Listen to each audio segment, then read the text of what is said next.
men or fathers are robbed of being, I hate to say initiated, but in cultures it is actually initiated into manhood, where you're letting go of the boy and stepping into the man. It doesn't mean you're letting go of the playfulness of the boy and all of that kind of stuff. It's more about redirecting it into a more mature form. And I think a lot of men are robbed of that in their lives. They're robbed of it. I certainly was robbed of it.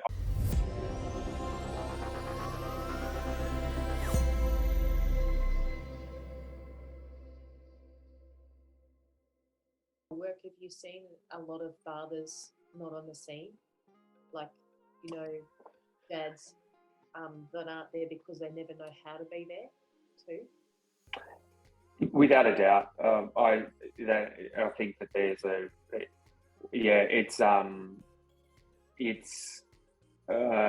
I think in systems, I think we can't sometimes forget that in systems that sometimes, not going to say all the time, but sometimes the adults are just the older versions of the young people that we're working with, that they're still trying to work it out, as we all are, because we haven't worked it out either. Oh, yeah. But they're still trying to work that stuff out too. And I think as men, this is a tough space, because a lot of the time there's I don't know if you've heard of, like, from boy psychology to man psychology, that like a lot of men or fathers are robbed of being, I hate to say initiated, but in cultures it is actually initiated into manhood, where you're letting go of the boy and stepping into the man. It doesn't mean you're letting go of the playfulness of the boy and all of that kind of stuff. It's more about redirecting it into a more mature form. And I think a lot of men are robbed of that in their lives. They're robbed of it. I certainly was robbed of it. I'm adult now, and I feel like I'm learning to be a man now still.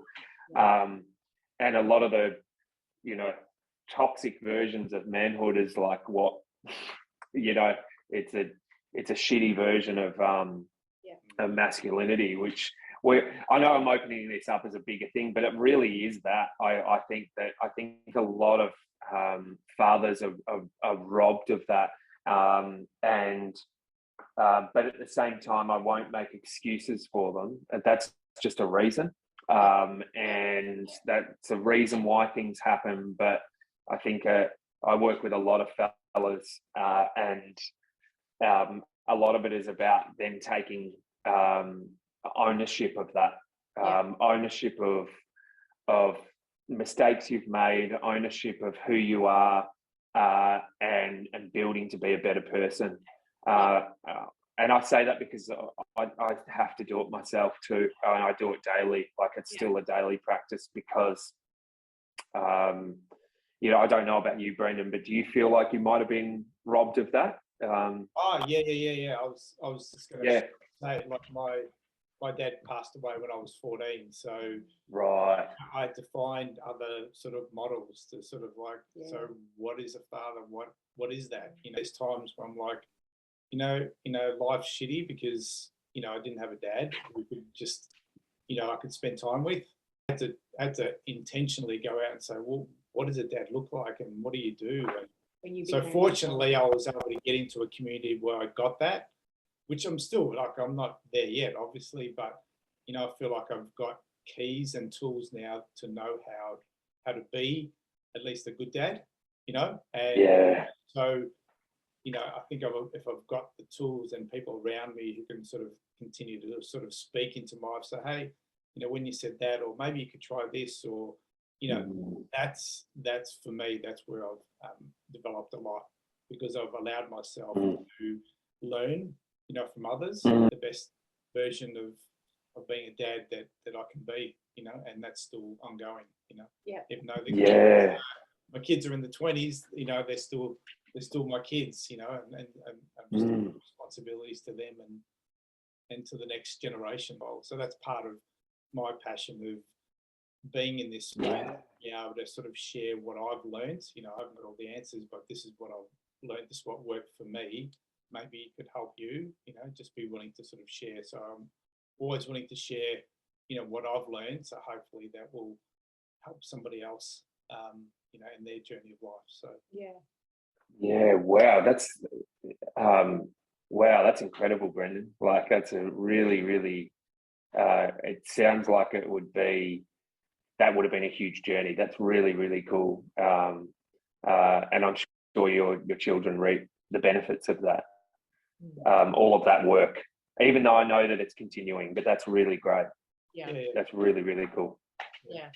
Kids will never, the young people I work with will never say, hey, I don't have a father, but you just see an absence. But then you see people like you, Shayne, showing up and changing the bloodlines and, you know, generational changes and the things that you're talking about and what you're doing, and not saying, hey, I'm there, I'm arrived, but the fact that you're there showing up, it's like you're not these kids' fathers, you've got your own son, but you are like a fathering voice, which is missing, you know, and fathering voices don't have to be perfect. So yeah, absolutely. It's even nor mothers, because we're not. We're sort of imperfect on the journey, aren't we? Yeah. So, well, we take these. It's interesting with parenthood. I've been reading a lot about this recently, but there's archetypes of father and mother that are like, you know, the best archetypes of what a good father and a good mother would be, for lack of a better word.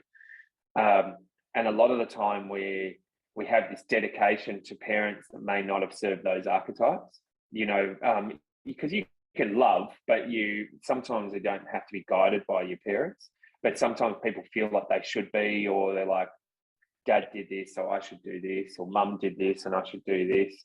But like you said, Brendan, and like you were saying as well, Lee, is that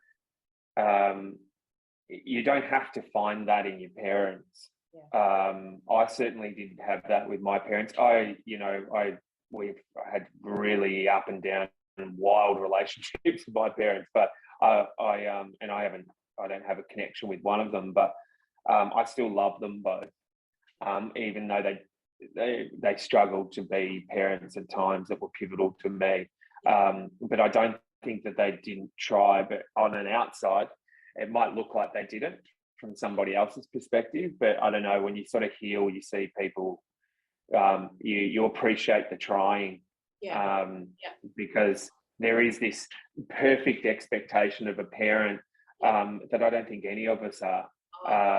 But we strive to be that, and I don't know. I found as the years go on, I've found that a lot more love towards my parents than the other way around. For that reason, because they are trying, and just it looks different to different people.